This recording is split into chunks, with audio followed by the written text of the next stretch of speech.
কোটা সংস্কার নিয়ে সরকার আজকের একটি নাটক করবে, সেটা হচ্ছে কোর্টের মাধ্যমে রায় প্রদান করার একটি নাটক। আমি সে বিষয়ে কথা বলছি বিদায় আপনাদের এই মুহূর্তে এই ভিডিওটি সবার আগে সর্বোচ্চ সংখ্যক প্রচার করবেন, কারণ এখানে আমি কিছু বিষয় বলতে চাই যেটা অত্যন্ত গুরুত্বপূর্ণ। আগে শেয়ার করুন, শুনুন এবং আপনি সিদ্ধান্ত নিন আপনি কি করবেন। আপনারা জানেন আজকের এই দিনে আমাদের যে কাজ সেটা হচ্ছে তারা এই সংস্কার নিয়ে কোর্টের মাধ্যমে যে কোনো ধরনের একটি রায়, যে কোনো ধরনের একটি ঘোষণা দিতে পারে। তো যে কোনো রায় দিক যা দেখ, সবার আগে আপনার জানতে হবে আপনি যারা আন্দোলন করছেন তারা কি এই মুহূর্তে শুধু কোটা সংস্কারের আন্দোলন করছেন না বাংলাদেশের রাষ্ট্র সংস্কারের আন্দোলন করছেন। আমরা চাই ফ্যাসিবাদ শেখ হাসিনার পদত্যাগ, রাষ্ট্র সংস্কারের আন্দোলন। একসময় এটা কোটা সংস্কারের আন্দোলন ছিল, এখন এটা রাষ্ট্র সংস্কার পর্যন্ত এসে পৌঁছে গিয়েছে।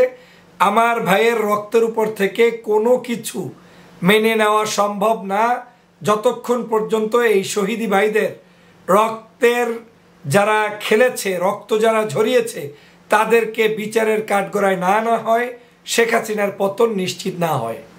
আজকে বাংলাদেশের সমগ্র ইন্টারনেট কিন্তু বন্ধ। সরকার হয় ইন্টারনেট চালু করে তাদের কোনো রায় থাকলে, ঘোষণা থাকলে সেটাকে জনগণের মধ্যে প্রচার করতে পারে। আর একটা পদ্ধতি হচ্ছে সরকার যে কোনো একটা নিউজ ছেড়ে দিতে পারে, সেটা আপনি বিভিন্ন জায়গায় বিদেশে বসে বসে প্রচার করবেন। এই জায়গায় হচ্ছে আমার পরামর্শ। আপনি এই রায় সংক্রান্ত কোনো বিষয়, রায় শুরু হয়েছে, রায়ের রিপোর্ট এই এসেছে, রায় আমাদের পক্ষে এসেছে, রায় আমাদের বিপক্ষে এসেছে, কোনো কিছু কোটা সংস্কার আন্দোলনের সাথে সম্পৃক্ত ব্যক্তি, শুভাকাঙ্ক্ষী, বিদেশি রেমিটেন্স যোদ্ধা আপনি কোনো শেয়ার করবেন না, কোনো কিছু না। আপনার কাছ থেকে আমি শুনতে চাই না যে কোটা সংস্কার কি হয়েছে না হয়েছে। আমরা তো জানি ভালো করে যে সরকার পাও ধরে হলেও প্রয়োজনে কোনো কোটাই থাকবে না, তাতেও সরকার রাজি। এটা তো আমরা গত সপ্তাহে বুঝে গিয়েছি। আইনমন্ত্রী যখন এমার্জেন্সি সংবাদ সম্মেলন করেন আমরা কি বুঝি নাই? তাহলে তারপরেও কেন এখন আন্দোলন চলছে? আন্দোলন এজন্যই চলছে যে তারা মানুষকে হত্যা করছে নির্দ্বিধায়, তাদের ভিতরের পুঞ্জীবিত ক্ষোভ এদেশের মানুষের উপরে ঝাড়ছে। তারা এদেশের ছাত্র সমাজকে খুন করাই শুধু নয়, যারা এতদিন আন্দোলন করছেন আপনাদের সবাইকে অ্যারেস্ট করবে, গ্রেপ্তার করবে, গুম করবে, হত্যা করবে। অতএব there is no policy to go back. আপনাকে ফ্রন্টেই যেতে হবে। দেয়ালে পেট ঠেকে গেলে যেরকম হয়, আপনার পিঠ ঠেকে গিয়েছে, সমগ্র মানুষকে সামনে দেখতে হবে, সামনে যেতে হবে। অতএব আজকের শেখ হাসিনার কোনো রিপোর্ট আপনারা দয়া করে ভিডিওতে, অডিওতে প্রচারে করবেন না। যদি কেউ করেন ভীষণভাবে আমি মনে করব যে আপনিই ওদের কাজটা করে দিলেন।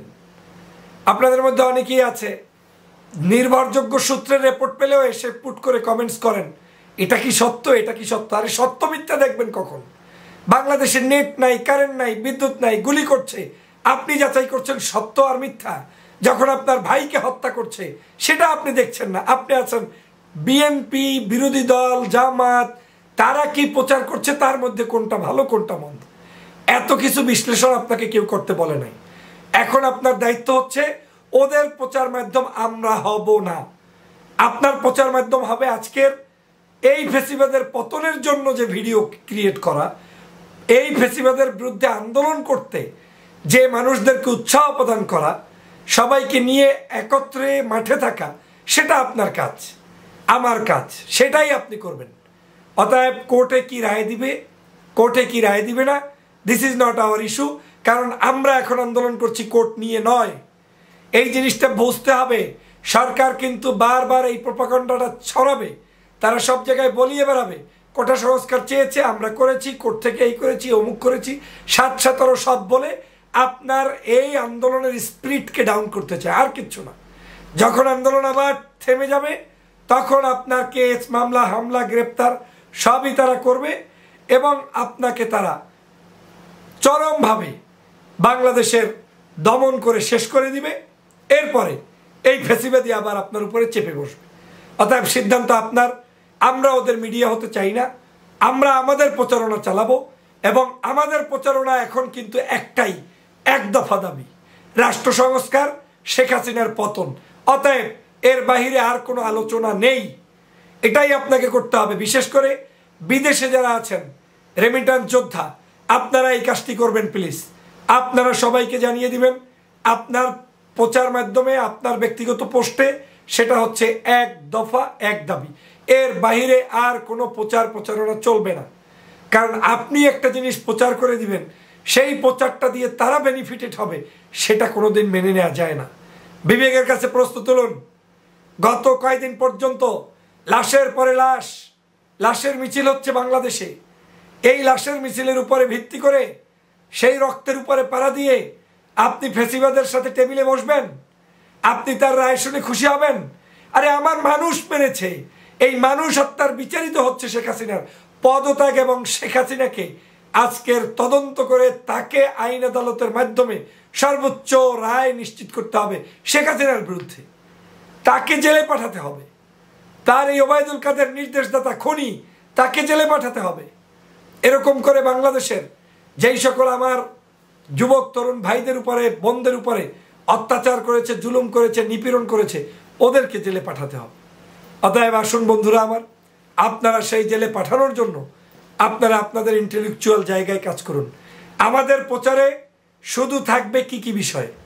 আমাদের প্রচারে থাকবে, আপনি আপনার বন্ধুদেরকে বলবেন রেমিটেন্স পাঠানো যাবে না। বাংলাদেশে মাইকে মাইকে অ্যানাউন্সমেন্টের কথা বলবেন।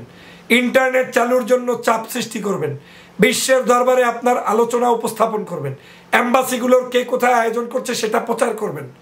আপনার প্রচারণার মূল কেন্দ্র থাকবে একমাত্র এই ফ্যাসিবাদ হাসিনার বিরুদ্ধের প্রচারণা। শুধুমাত্র তাকে নিয়ে পোস্ট, আর কোনো ইস্যু থাকবে না। হাসিনা কি করেছে, হাসিনাকে কেন পতন চাচ্ছি, এই মুহূর্তে তার পতন করতে কি করছেন, সেটাই প্রচার করবেন। অতএব এর বাহিরে কে কি করছে না করছে, ওদের গোয়েন্দা সংস্থার কার্যক্রমে ট্রাপে পাড়া দিয়ে আপনি আমাদের এই আন্দোলন ক্ষতিগ্রস্ত করবেন না, দয়া করে। সবাই আশা করি বুঝতে পেরেছেন। আমাদের সেই কাজগুলো আপনারা করবেন।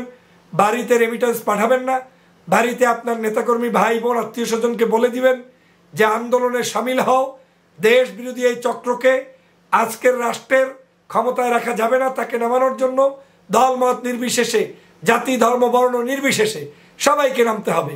এই কথা আপনারা সবাইকে বলে দিবেন। অতএব এই কথা আপনাদের কাছে থাকলো, আপনারা এটা এখন এই মুহূর্তে ভিডিওটি শেয়ার করে প্রচার করে আমাদের ভাইদেরকে বুঝিয়ে দিবেন।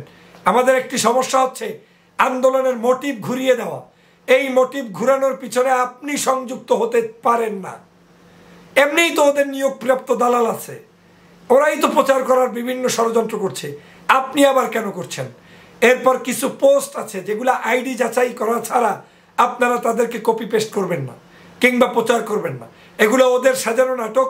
ওরাই প্রচার করে, কয়দিন পরে আপনাকে বলবে আপনি মিথ্যুক, আপনি এটা করেছেন সেটা করেছেন। অতএব আসুন, তারপরেও তারা বললে কিছু আমাদের আসে যায় না, কিন্তু আমরা অন্তত পক্ষে ওদের ট্রাপে না পড়ি, সেই বিষয়টা সজাগ থাকবেন। আজকের বিচার বিভাগের কোনো আইন আদালত নিয়ে আপনার কোনো প্রচারণা ফেসবুকে থাকবে না, ইউটিউবে থাকবে না, সেই শপথ নিয়ে নিন। সবাইকে ধন্যবাদ।